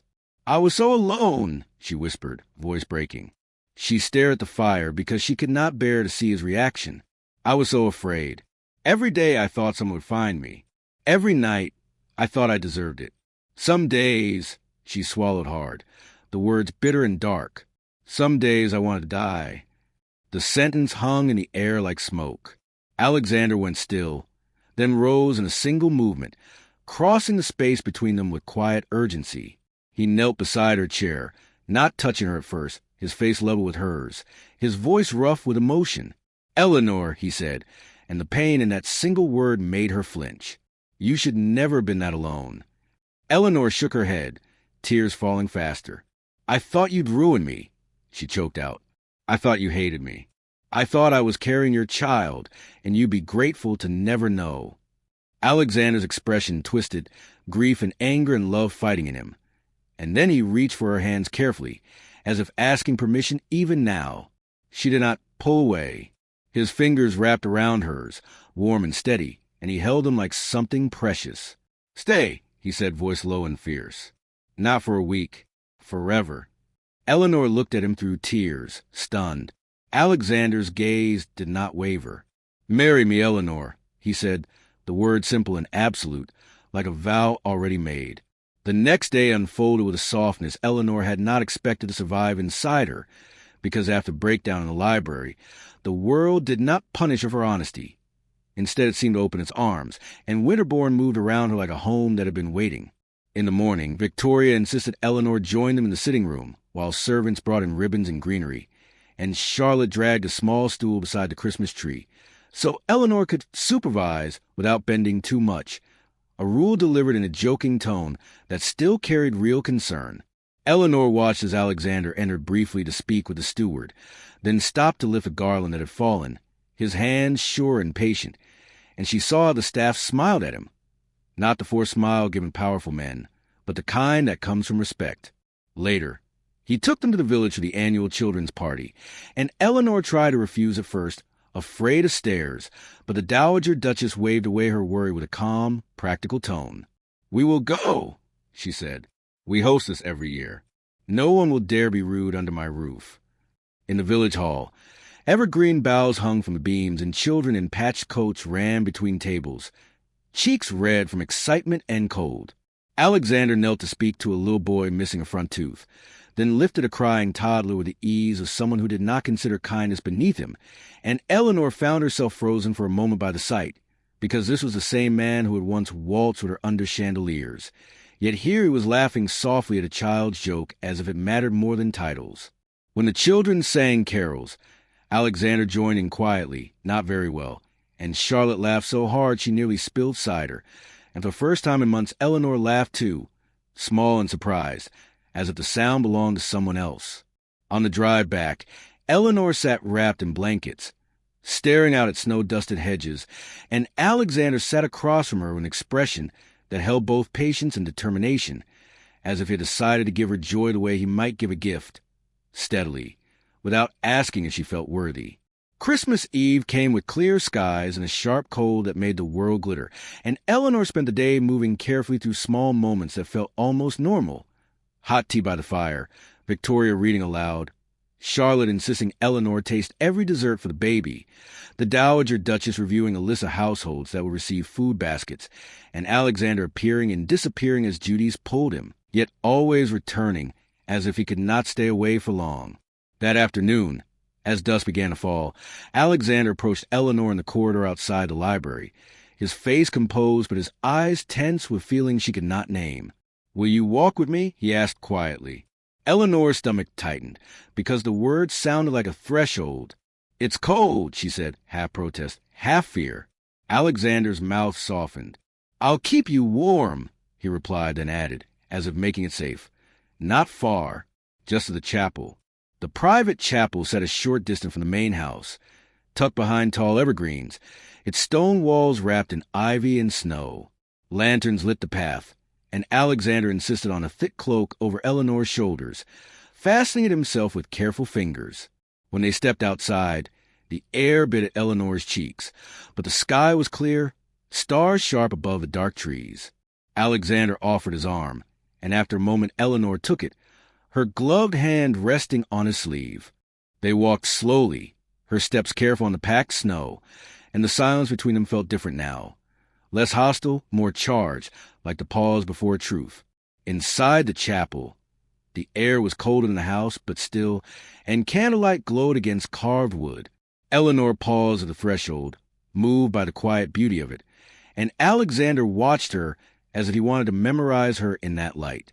"My grandmother loved this place," he said softly. "She said it was where people stopped pretending." Eleanor swallowed. "Why did you bring me here?" she asked, and her voice sounded smaller than she intended. Alexander did not answer immediately. Instead, he crossed to the front pew and lifted a small box from beneath it, then set it on the wooden bench as if it were something sacred. "I have something to show you," he said. He opened the box, and inside were letters, dozens of them, tied in bundles with ribbon, some edges worn as if handled often. Eleanor stared, confused. Alexander picked up the top bundle and held it out. "These are for you," he said quietly. "Every letter I wrote while searching." Eleanor's breath caught. "You wrote to me?" she whispered. Alexander's eyes held hers. "I wrote even when I had no address," he admitted. "I wrote because if I hadn't put the words somewhere, they would have eaten me alive." He loosened the ribbon and opened one letter carefully, not handing it to her yet, as if he feared overwhelming her. In each one, he said, "I told you what I could not say to anyone else. That I was sorry. That I loved you. That I would not stop until I found you." Eleanor's hands trembled as she reached her bundle, and when her fingers touched the paper, it felt like touching time itself. 7 months of longing made physical. Tears rose again, but this time they were not only grief. They were something warmer, almost like relief. Alexander watched her face as if waiting for a verdict, and then he stepped back, drew in a slow breath, and did something that stole the air from Eleanor's lungs. He went down on one knee on the chapel stone floor, right there in the candlelit quiet, and for a heartbeat Eleanor could not move, could not think, could only stare as if her eyes had stopped working. Alexander opened a second, smaller box, and inside lay a sapphire ring set in silver, the stone deep blue like midnight. "It was my grandmother's," he said, voice rough. "She wore it when she married for love, and she told me to give it only to the woman who made me brave enough to deserve her." Eleanor's throat closed. "Alexander," she whispered, and her voice shook. He looked up at her, eyes bright, expression stripped of pride. "Marry me," he said, simple and clear. "Not because you're carrying my child. Not because anyone expects it. Marry me because you love me." Completely. Forever. The word forever hit Eleanor like a wave, terrifying and beautiful, because forever was what she had wanted and what she had been afraid to hope for again. Her mind flashed through fear, society, scandal, the risk of trusting, and then through memory. His hands on her back at the inn, his family's warmth, his letters, his refusal to treat her like a mistake. Eleanor's chest rose and fell too fast. She looked at him, at the ring, at the quiet chapel, and for the first time in months the answer in her heart felt stronger than the fear around it. She nodded once, tears spilling. "Yes," she breathed, and the single word felt like stepping into light. Alexander's face changed instantly, relief, joy, disbelief, and he rose quickly, sliding the ring onto her finger with hands that trembled slightly, then pressed his lips to her knuckles as if sealing the promise. Eleanor laughed through tears, and for one perfect moment the world felt steady. They left the chapel together, walking back under the stars, and Eleanor's hand kept drifting to the ring as if she needed to be sure it was real. The house ahead glowed with warm windows and Christmas candles, and Eleanor felt, for the first time, like she might truly belong in that light. But as they reached the steps, a sudden tightness gripped her lower belly, sharp enough to steal her breath. Eleanor stopped, one hand flying to her stomach. Alexander turned instantly, alarm in his eyes. "Eleanor," he demanded. The pain came again, stronger, and Eleanor's heart lurched with fear. She gripped his sleeve, breath catching. "Alexander," she gasped, voice strained. "Something's wrong." The warmth and joy of the moment shattered as Eleanor doubled slightly, her breath coming in short, frightened pulls, and Alexander's face drained of color as he caught her by the shoulders, holding her steady as if his hands alone could keep her from breaking. "Eleanor, look at me," he said sharply, trying to keep his voice calm and failing, because fear was bleeding into every word. "Tell me where it hurts." Eleanor's eyes squeezed shut as another tight cramp rolled through her, low and hard, and for one terrifying second she thought of blood, of loss, of punishment arriving just as she had dared to believe in happiness. "My stomach," she whispered, and her voice shook. "It's tight." Alexander's jaw clenched, and he scooped her up without hesitation, carrying her to the front doors while servants gasped and moved aside. "Doctor," he barked, and the force of command turned the hall into motion. The Dowager Duchess appeared at the top of the stairs like a general responding to battle, her expression fierce and controlled. "Take her to grandmother's rooms," she ordered, already signaling for hot water and clean linens as if she had done this 100 times. Victoria and Charlotte rushed forward, faces pale, and Victoria reached for Eleanor's hand as Alexander carried her past. "You're safe?" Victoria said quickly, voice tight. "You're safe. We're here." Eleanor could not answer. The cramps came again, squeezing the air from her lungs, and she clutched at Alexander's coat as if he were the only solid thing left in the world. In the chambers, servants lit more candles, the fire was stoked, and the sheets were pulled back with brisk efficiency. Alexander set Eleanor down on the bed with a gentleness that did not match the panic in his eyes. "Stay with her." He snapped to no one in particular, then immediately softened his tone when he looked back at Eleanor. "I'm right here," he told her, voice breaking on the last word. "I'm right here." Dr. Langford arrived within minutes, hair disheveled from being pulled out of his own bed, his bag clutched tightly in his hand, and he took one look at Eleanor's strained face and waved everyone back with a firm authority. "Out," he said, then paused, eyes flicking at Alexander. "Accept you if she wants you." Eleanor's fingers found Alexander's sleeve, gripping hard. "Stay," she gasped, and Alexander's gaze locked on hers, as if the word was a vow. "I'm not going anywhere," he promised. The doctor examined Eleanor with quick, practiced movements, asking questions in a calm voice that tried to steady the room. How long had the pains lasted? Were they regular? Had she felt any fluid, any bleeding? And Eleanor answered as best she could, her fear making time feel strange and slippery. Alexander stood close, one hand clasping hers, his other hand resting lightly on her shoulder as if afraid she would disappear. The Dowager Duchess remained at the edge of the room, silent but watchful, her presence steady like stone. After what felt like an hour, but could not have been more than minutes, Dr. Langford leaned back, exhaled, and gave a small nod. "False labor," he said. "Braxton Hicks contractions." Unpleasant, frightening, but not the beginning of the birth. Eleanor stared, not understanding at first, her mind still caught in terror. "Not," she whispered. "Not yet," the doctor confirmed. She must rest. No stress, no long walks, no standing for long periods. She is far too agitated. His gaze turned pointedly to Alexander. "And you, Your Grace, must stop frightening her with your own panic." Alexander's mouth tightened, shame and relief crashing together. "I thought," he began, voice rough. "I know." The doctor cut in, not unkindly. "Now breathe and help her breathe." Eleanor's body shook as the tension drained, leaving her weak and trembling. Tears slipped down her cheeks, and she hated them.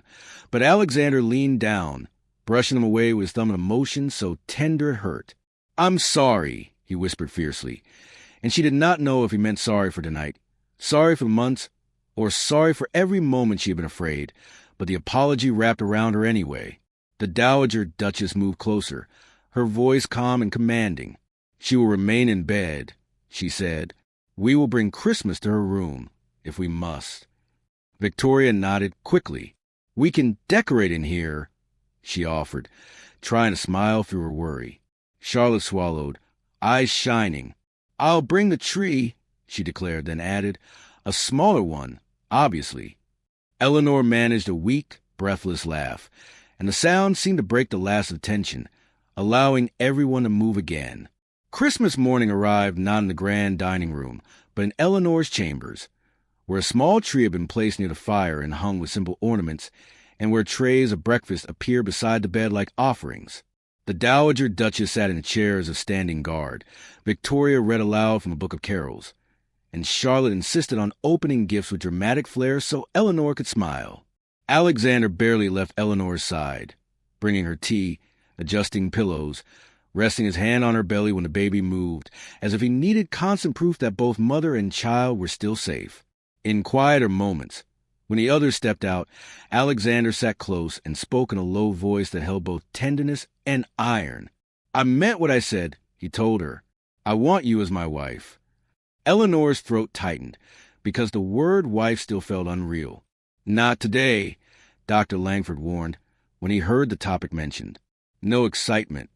But Alexander's eyes held Eleanor's with stubborn determination. "Then soon," he said. And so, 2 days later, in the private chapel, with snow falling softly outside and candlelight trembling on stone walls, Eleanor married Alexander in a small ceremony that felt both simple and enormous. The Dowager Duchess stood as witness with a steady, satisfied gaze. Victoria cried openly. Charlotte sniffed and pretended it was a cold. The doctor watched like a hawk to ensure Eleanor did not stand too long.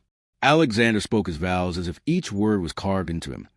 And when Eleanor whispered hers back, her voice shaky but sure, something in her chest finally settled, like a door closing against the past. The weeks that followed slipped into a quiet pattern of January and February. Eleanor confined to the estate, wrapped in blankets, growing rounder by the day, while Alexander learned the small rituals of care as if they were sacred duties, walking with her slowly through the sunlit gallery when the weather allowed, reading to her by the fire when she was tired, bringing her ink and paper so she could write in the journal, and listening when she spoke, really listening, as if every sentence mattered. They prepared for the baby together. Tiny gowns folded into drawers, a cradle placed near Eleanor's bed, names discussed in low, private conversations that made Eleanor's heart ache with a hope she had once believed she did not deserve. Some nights fear still returned, and Eleanor would wake sweating, certain the past was about to swallow her again, and Alexander would rise instantly, pulling her close, murmuring steady words until her breathing calmed. By the final weeks, Eleanor was exhausted and uncomfortable, her ankles swelling, her sleep broken, her patience thin, and even her laughter felt strained, but Alexander treated every complaint with gentle seriousness, as if her discomfort was a thing he could fight on her behalf. Then, one night in early spring, Eleanor woke to a pain that was different, deeper, sharper, building in waves that did not fade. She sat up, heart pounding, and when another contraction gripped her, she grabbed Alexander's arm hard enough to wake him instantly. His eyes flew open, alarmed. Eleanor swallowed, forcing steadiness into her voice even as fear surged again, because this time she knew. "Alexander," she said, and her breath shook. "It's time." The room became a blur of urgent motion after Eleanor's words. Yet inside that blur, Alexander stayed locked on her, as if she were the only fixed point in the world, his hand clasping hers while servants hurried for hot water and clean linens, while a maid ran down the corridor to wake Dr. Langford, and while the Dowager Duchess appeared with her hair pinned quickly in her face, said in calm authority, as if she could command the very hours to move in Eleanor's favor. The first contractions were strong enough to steal Eleanor's breath, rolling through her like waves that left her shaking, and she gripped Alexander's fingers until her knuckles went white, hating the fear that rose with each pain, hating how helpless it made her feel. But Alexander's voice stayed steady beside her ear. "Breathe," he said low and firm. "With me. In. Out. You're doing it. You're doing it." Dr. Langford arrived, brisk and focused, and after a quick examination, he nodded with the grave certainty of a man who had seen life begin 1,000 times. "This is labor," he confirmed, "and it may take hours. We will be patient." Eleanor wanted to laugh at the word patient, because pain made time feel endless, but she could not spare the breath. Hours did pass, dark before dawn turning into pale morning, candles burning down and replaced, the fire stoked again and again, while Eleanor labored through wave after wave of tightening pain, sometimes biting down on a cloth, sometimes crying out despite her pride, sometimes whispering prayers she did not remember learning.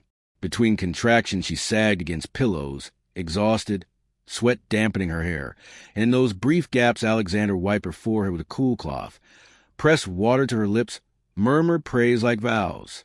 At one point, Dr. Langford tried to pull Alexander aside. "Most men do not remain," he said quietly, meaning it as a kindness, but Alexander's answer was immediate and fierce. "I am not leaving," he said, voice tight. "Not now. Not ever again." The Dowager Duchess watched him for a moment, then gave a single approving nod, as if she understood that in that refusal was a promise to both mother and child. When the labor turned harder, when Eleanor's body shook and her fear rose again, Alexander leaned close, his forehead nearly touching hers.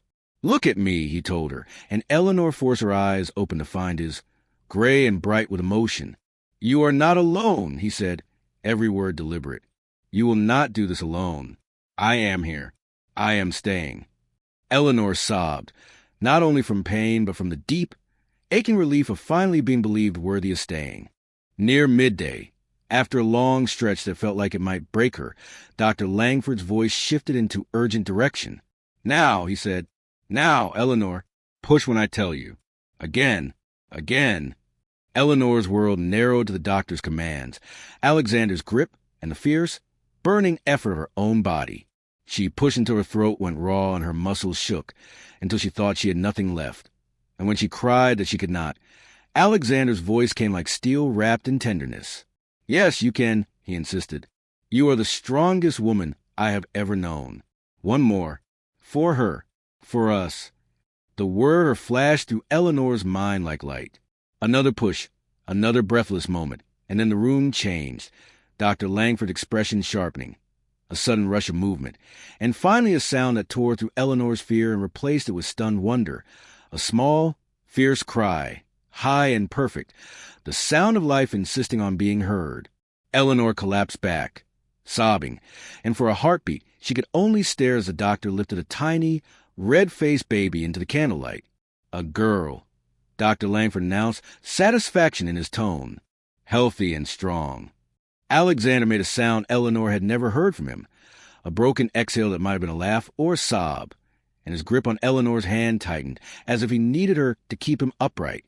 "A girl," he whispered, eyes fixed on the child with awe. When the baby was cleaned and wrapped, the doctor placed her in Eleanor's arms, and the weight of that tiny body, warm and real, nearly undid Eleanor entirely. The baby's dark hair was damp against her scalp, her face scrunched with indignation, and when Eleanor looked down, something in her chest opened like a door to a new world. "Hello," Eleanor whispered, voice shaking. The baby quieted slightly, blinking up at her as if trying to understand where she had arrived. Alexander leaned close, his hand hovering, then touching the baby's blanket as if he feared the moment might vanish. "She's perfect," he said, and his voice cracked on a word. Eleanor's tears fell onto the blanket, and she did not wipe them away. "Catherine Eleanor," she whispered, the name forming with certainty as if it had been waiting. "Caddy," Charlotte's voice sniffled from the doorway, and Eleanor turned her head to see Victoria crying openly and Charlotte trying to hide it behind her sleeve, while the Dowager Duchess stood very still, her eyes shining despite her iron control. "Catherine," the Dowager Duchess repeated softly, and for the first time Eleanor saw how deeply the name touched her, how love could live even in a woman who had learned to guard it. In the hours after, when the house finally quieted and the baby slept in the crib beside Eleanor's bed, Alexander remained sitting close, his coat discarded, his sleeves rolled, his eyes rimmed red from exhaustion and feeling. Eleanor stared at the ceiling for a long time, too full of emotion to speak, and then, in the fragile calm that followed the storm, the darker truth she had carried began to rise again, because joy did not erase pain. It only made it safer to admit. "Alexander," she whispered, and he turned instantly, as if every sound she made mattered now. Eleanor swallowed hard. "There were days," she said, voice thin, "when I didn't think I would survive it. Being alone, believing you hated me, carrying her and thinking I deserved whatever happened." Alexander's face tightened with grief, and he reached for her hand, clasping it as if he could hold her past and present together. "Tell me," he said, voice rough. "All of it. No more secrets." Eleanor did, haltingly, honestly. Speaking of nights she had cried until she felt empty, of mornings she had forced herself to eat only because she had to keep the baby alive, of the shame that had followed her like a shadow. Alexander listened without interrupting, his eyes wet, his thumb rubbing slow circles over her knuckles. And when she finished, he bowed his head for a moment as if the weight of her suffering physically pressed him down. "I am sorry," he said again, but this time the apology was not just a word. It was a vow to never allow that loneliness back into her life. "I should have found you sooner. I should have made it impossible for you to doubt me." Eleanor shook her head weakly. "I should have asked," she whispered. "I should have trusted." Alexander lifted his gaze, and there was no blame in it, only understanding. "We were both hurt," he said. "We were both proud. But we are here now." He reached toward the bedside table where a small stack of letters lay, some of the ones he had shown her in the chapel, and he placed them in her hand. "Read them," he said softly, "when you're ready. And when you doubt again, remember that I wrote you even when I didn't know where you were." Eleanor's fingers tightened around the paper, and she nodded, tears slipping again, but calmer now, healing instead of breaking. Spring brought sunlight across the estate, crocuses pushing through thawed soil, and with time Eleanor's strength returned while Alexander learned the rhythms of fatherhood with devotion that made the staff smile, pacing the halls with Caddy at midnight, learning how to hold her so she settled, whispering nonsense to her as if it were the most important conversation of his life.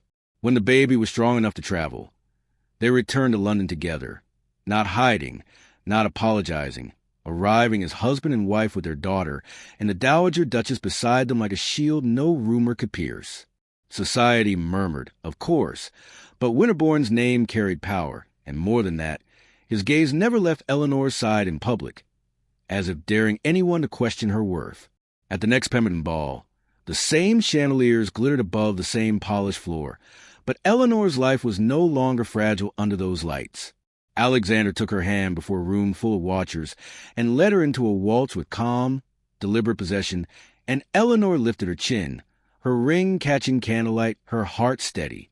As they turned, she caught sight of Lord Pemberton across the room, his smile uncertain now, and she felt no fear, only a quiet certainty that the past had lost its power. A year later, near the next Christmas, snow fell again over Winterbourne's grounds, and the library glowed with firelight while Caddy, 10 months old, crawled clumsily across a rug towards Charlotte's laughing hands.